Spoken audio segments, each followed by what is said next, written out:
नमस्कार, मैं हूं आपके साथ कविता राणा। पाक आर्मी चीफ असीम मुनीर जिस बलूचिस्तान को खुद के माथे का झूमर बताते आए हैं ना, आज वही झूमर सोचिए काल बनकर पूरे पाकिस्तान को निगल रहा है। पीएम मोदी की देखा देखी अब बलूचिस्तान ने पाक आर्मी के खिलाफ ऑपरेशन सिंदूर 2.0 का आगाज कर दिया है, या फिर यूं कहें कि पीएम मोदी की शक्ति साधना से मां हिंगलाज शक्तिपीठ एक्टिव क्या हुई, पाकिस्तानी हुकूमत में मातम पसर गया। बलूचिस्तान में हो रहे धमाकों पर धमाकों में पाकिस्तान जवान मारे जा रहे हैं और अब की बार धमाकों का ये सिलसिला थमने वाला बिल्कुल नहीं है। और ऐसे में क्या शक्ति के हाथों ही पाकिस्तान का संहार लिखा गया है? क्या है पूरा का पूरा मामला, आइए आपको बताते हैं। मोदी की शक्ति साधना से ऑपरेशन सिंदूर तक, माथे का झूमर बना पाकिस्तान का काल, बलूचिस्तान का ऑपरेशन सिंदूर 2.0 शुरू। देखिए सिर्फ और सिर्फ धर्म ज्ञान पर। 22 अप्रैल के दिन पहलगाम आतंकी हमले में जो कुछ भी हुआ, जिस प्रकार से धर्म पूछकर पर्यटकों की हत्या की गई, 26 पर्यटकों को ऑन द स्पॉट मौत के घाट उतार दिया गया, उसके बाद से सोचिए प्रत्येक हिंदुस्तानी बदले की आग में जलने लगा था। हालांकि बदले की इस ज्वाला को शांत करने का काम ऑपरेशन सिंदूर ने किया। भारतीय जवानों ने पाकिस्तान और पीओ के अंदर तक सोचिए घुसकर 9 जगहों पर आतंकी ठिकानों को निस्तर-नाबूद किया। एयर स्ट्राइक के राज से आतंक के आकाओं की उसकी औकात दिखाई। लेकिन क्या आपने सोचा है कि पाकिस्तान के खिलाफ अंजाम दिए गए इस ऑपरेशन का नाम सिंदूर क्यों रखा गया? ऑपरेशन सिंदूर से पीएम मोदी की शक्ति साधना से क्या कनेक्शन है, और अब क्या ऑपरेशन सिंदूर से हिंगलाज शक्तिपीठ एक्शन मोड में है? ये समझने के लिए स्वामी योगेश्वरन गिरी महाराज जी का 3.5 मिनट का ये वीडियो आज आपका सुनना बहुत ज्यादा जरूरी है। आज तक हम जो भी ऑपरेशंस के नाम ज्यादातर देते थे वो पराक्रम, इस तरह के मैस्कुलाइन नाम देते हैं। ये पहली बार मैंने बताया था कि इस देश में शक्ति साधना का जागरण हो रहा है। शक्ति की उपासना जो करेगा वो बचेगा। भारत को इस समय शक्ति की साधना करनी पड़ेगी। और सिंदूर किसका है? हम माँ कामाख्या के सिंदूर की कितनी कीमत है आप जानते हो। हिंदुओं में सिंदूर कितना महत्वपूर्ण है आप मानते हो। ये माँ दुर्गा, माँ नवचंडी, माँ रणचंडी, नवदुर्गा इत्यादि शक्ति पूजन में इस सिंदूर का प्रतीकात्मक हम देखते हैं कि क्या महत्व है। तो ये भारत माता के श्रृंगार से आप जोड़ करके ले लो। और भारत माता का श्रृंगार कहाँ है, सिंदूर कहाँ लगाते हो? तो मस्तक पे है जी। और मस्तक पे जब सिंदूर लगाया जाता है तो हम मानते हैं कि वो श्रृंगार का बहुत एक महत्वपूर्ण अंग माना गया है। यहाँ से प्रारंभ किया है और यहाँ से प्रारंभ हो गया और खुले, जिसको कहते हैं ना, डंके की चोट पे 9 जगहों पर अटैक होता है और विद इन मिनट्स भारत उसको कंफर्म करके जिन जिन को मतलब अपडेट करना था वो अपडेट होता है। दूसरी आपने एक चीज देखी होगी कि इस पूरे न्यूज की अपडेट देने वाली दोनों मातृशक्ति हैं। एक है कर्नल सोफिया कुरैशी और दूसरी है विंग कमांडर व्योमिका सिंह जी। आप इसको भी प्रतीकात्मक समझना, ये कोइंसिडेंट नहीं है कि दोनों स्त्री शक्ति, नारी शक्ति ब्रीफ कर रही है। भारत के अंदर नारी शक्ति का जागरण का ये प्रतीक है। सिंदूर इस ऑपरेशन का नाम है और ब्रीफ करने वाली दोनों नारी शक्ति हैं। तो मैं मानता हूं कि धीरे धीरे आपने देखा होगा कि जल से विवाद प्रारंभ होता है तो जल भी सिंधु नदी है जी।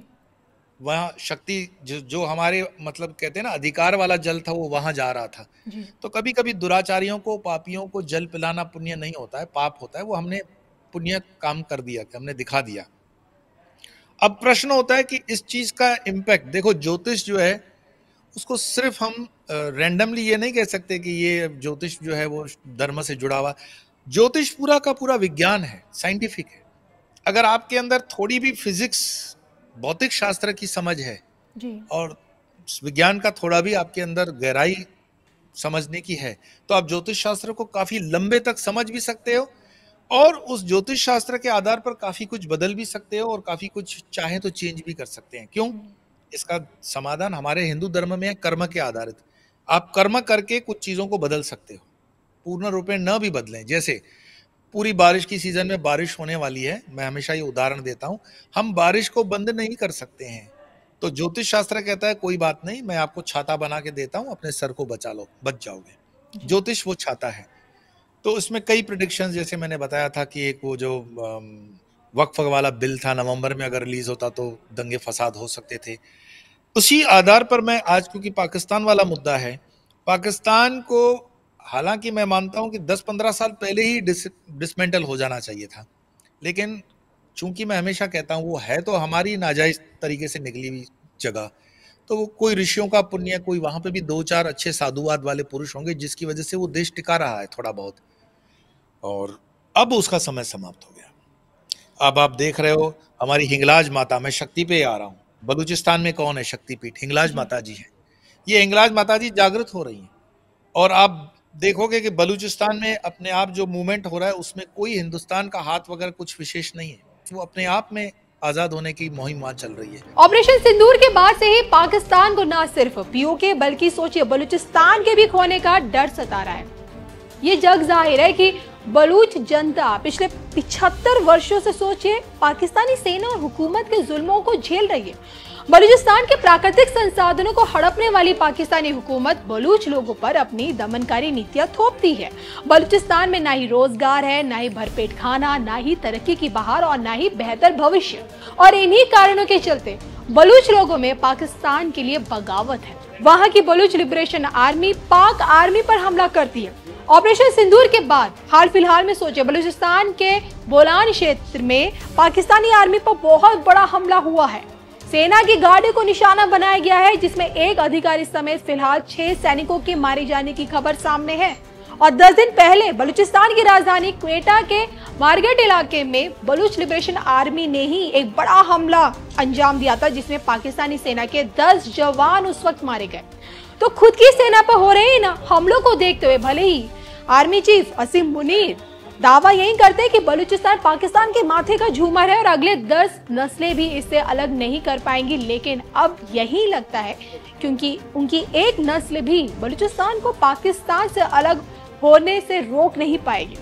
बलूचिस्तान में मौजूद मां हिंगलाज का मंदिर 51 शक्तिपीठों में से एक है। आप भी जानते होंगे नाथ संप्रदाय की कुल देवी में मुख्यमंत्री योगी आदित्यनाथ हिंगलाज के इस धाम को पूजते हैं, क्योंकि ये उनकी कुल देवी के रूप में उनके लिए पूजनीय है। हालांकि देखिए शक्ति के इस पीठ को ध्वस्त करने का कट्टरपंथियों ने कई दफा कोशिश भी की है, लेकिन कामयाब कभी नहीं रहे।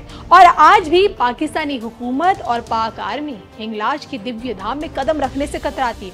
और ऐसे में क्या हिंगलाज शक्तिपीठ के रास्ते ही पाकिस्तान का अंत और बलूचिस्तान का उद्धार होना है? इस पर आप क्या सोचते हैं, बताइएगा जरूर।